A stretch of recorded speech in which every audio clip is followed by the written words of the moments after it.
En la mitología griega, las tres Moiras, también conocidas como las Parcas en latín, eran las personificaciones del destino de los mortales e incluso también de los dioses. Eran las hermanas Cloto, Laquesis y Atrópodos, quien era llamada la inevitable, es decir, la muerte. La mitología griega es de hecho deprimente en cierto aspecto, ya que se basa en la inevitabilidad del destino, en que nadie, ni siquiera los dioses, son capaces de esquivar su destino, y sobre todo, cuando intentan hacerlo, lo encuentran en el camino que tomaron para intentar huir. Esto lo vemos en cosas como la tragedia del rey Edipo o la guerra de Troya, donde los reyes Layo y Príamo, al intentar esquivar sus destinos, terminaron provocándolos, o incluso en los mismos dioses, pues Cronos intentó evitar la profecía de Urano devorando a sus hijos, y eso no solo provocó el resentimiento y odio de los mismos, sino también la traición de su esposa, lo cual lo llevó a su inevitable caída. Parece ser que el destino es inevitable, no podemos escapar de la predestinación. Esto daría a las profecías un tono oscuro, pues no hay algo que puedas hacer por mucho que sepas el futuro para escapar de lo que te toca. Y ahora quiero compartir contigo el tema de las profecías, algunas que pueden demostrar que quizás somos simples títeres que no podemos ver los hilos. Yo soy Charlie Mustaine y bienvenidos a mi pesadilla. El escritor francés Sibinien Criano de Bergerac, al que quizás conozcas por la obra teatral de Edmond Rostand, ha sido inmortalizado con el nombre de Cyrano de Bergerac y es recordado por su enorme nariz y su destreza como espadachín. Pero en realidad Cyrano era algo mucho más allá de eso. Él debería ser recordado como un autor de relatos de ciencia ficción, dramaturgo, investigador y, curiosamente, quizás como un profeta de la tecnología del futuro. ¿Por qué digo esto? Sus dos novelas sobre viajes en el tiempo a la Luna y el Sol, que suelen imprimirse actualmente en un mismo volumen para simplificar, fueron publicadas por allá de los años 1600, de hecho en 1656 y 62 respectivamente, poco después de que Galileo Galilei se retractara ante la Inquisición. Curiosamente, Cyrano hablaba de algo muy interesante, y es que la Tierra y los otros planetas orbitaban alrededor del Sol debido a un campo gravitatorio. Él de hecho se adelantó muchos años al descubrimiento científico, descubriendo cómo la interacción de la gravedad es lo que mantiene unido al sistema solar. Así que, sí, Galileo pudo ver el futuro de alguna manera. También hay muchas cosas interesantes en la obra de Cyrano de Bergerac. En su época, él llegó a afirmar que todos los dioses y seres mitológicos que abundaban en las historias de la Tierra eran en realidad viajeros del espacio exterior, en muchos casos algunos venidos de la Luna. Sin embargo, la Luna había quedado despoblada hace mucho tiempo, explicando así que propiamente no existen los dioses, solo seres alienígenas de otros planetas y dimensiones con grandes poderes, pero no dioses en el sentido más antiguo de la palabra. También, de modo muy notable, Cyrano descubrió. Curiosamente, en todo el tema de su novela La Luna, Cyrano describía tecnología bastante interesante. Casas que podían ocultarse del frío usando partes móviles para protegerlas de las inclemencias del clima. Casas rodantes que podían moverse libremente gracias al uso de ruedas como si fueran vehículos cualquiera. Artilugios interesantes para registrar el habla, poder grabar la voz y reproducirla. Algo extremadamente simple para días de hoy, ya sabes, la tecnología de grabación de audio que hoy en día está al acceso de todo. Y curiosamente él también describió esferas de cristal que eran usadas para iluminar las casas.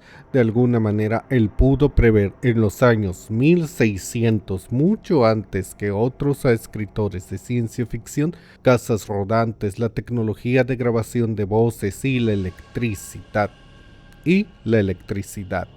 Así que, por varios siglos, él podría incluso superar a Julio Verne.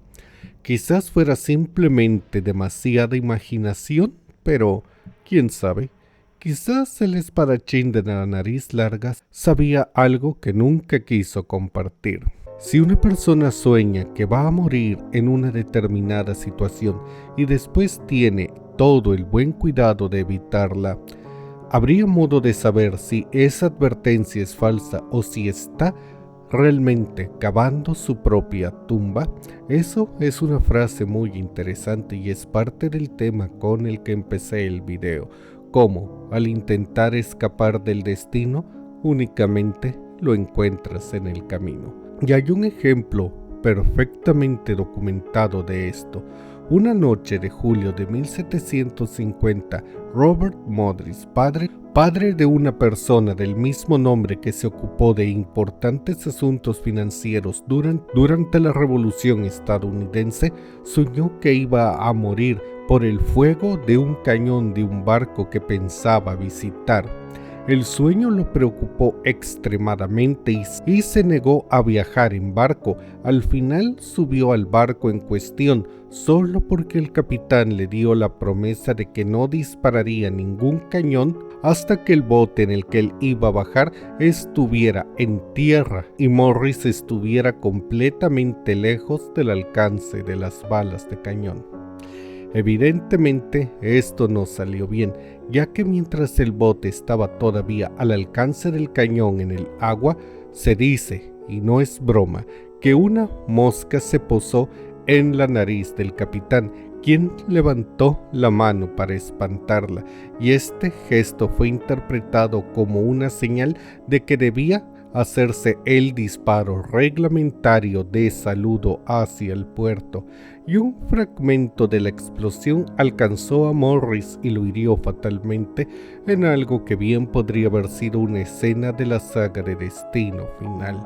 Y repito, nada de esto es una broma. Morris fue un personaje de cierta importancia en el tema de la independencia de Estados Unidos, y esto es un hecho que se conoce abiertamente. Así que, tal como el rey Layo, en la tragedia del rey Edipo, Morris encontró su destino al intentar escapar de él. El asesinato de Hart Nordway.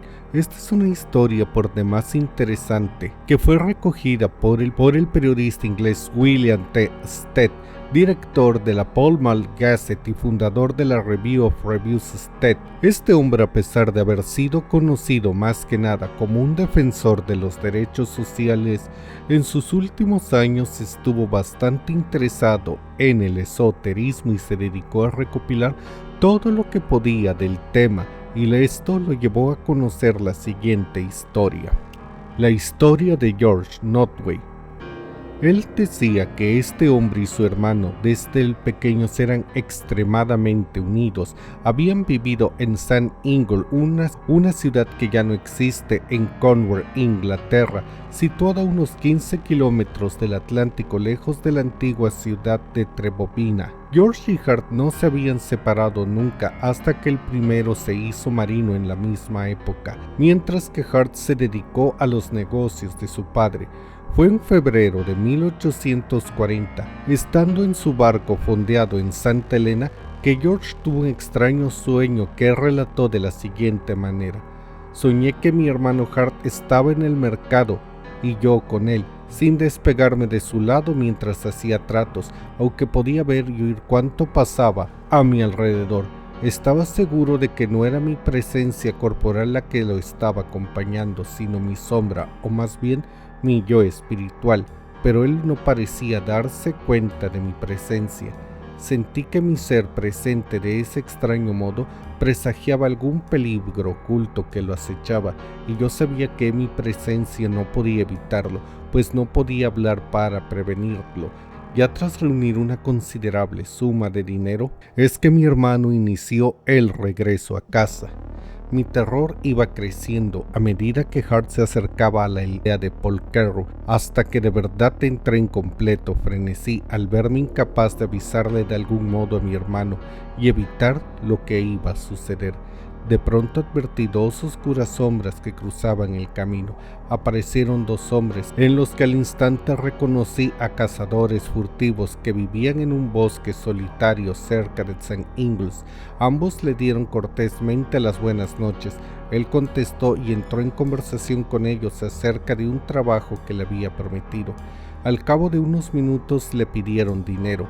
El mayor de los hermanos, que estaba junto a la cabeza, dijo: «Señor Nordwig, sabemos que viene del mercado con mucho dinero en los bolsillos.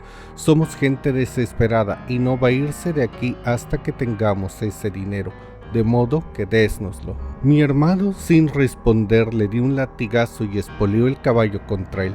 El más joven de los rufianes sacó al instante una pistola y disparó.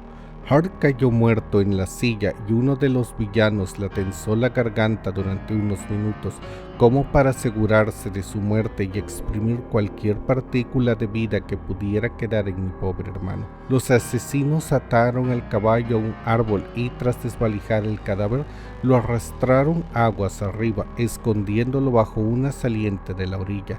Después taparon cuidadosamente las marcas de sangre del camino, escondieron la pistola en el trecho de paja de una cabaña abandonada cerca de él y, soltando al caballo para que pudiese volver libremente a casa, se fueron a la suya campo traviesa.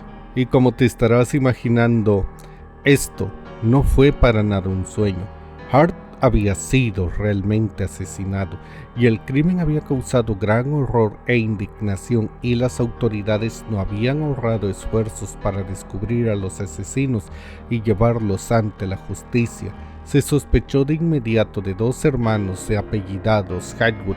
Registraron su casa, donde encontraron ropas manchadas de sangre, pero ni rastro de la pistola, aunque el más joven de los hermanos admitió que tenía una, pero dijo que la había perdido. Ambos fueron detenidos y llevados ante los magistrados. Las pruebas contra ellos no eran muy convincentes, pero su modo de conducirse denotaba su culpabilidad. Se dispuso que fueran juzgados en la primera sesión judicial que tuviese lugar. Ambos confesaron con la esperanza de salvar sus vidas, pero fueron condenados a la horca. No obstante, quedaron dudas acerca de la pistola. Fue entonces cuando George llegó a Santa Elena y declaró que la pistola se hallaba entre la paja del techo de la vieja cabaña al sitio donde su hermano Hart había sido asesinado. Como te estarás imaginando, las autoridades hicieron caso. Fueron a revisar y encontraron la última pieza del rompecabezas que condenó a la muerte a los Hardwoods. Cuando le preguntaron a George cómo sabía eso, bueno, dijo la verdad: lo había soñado y acompañó a su hermano en su muerte. Pero bueno, viajeros oníricos, eso es todo por ahora. Díganme qué les parecieron estas extrañas profecías y díganme ustedes, ¿creen que tenemos verdadero albedrío o somos títeres del destino?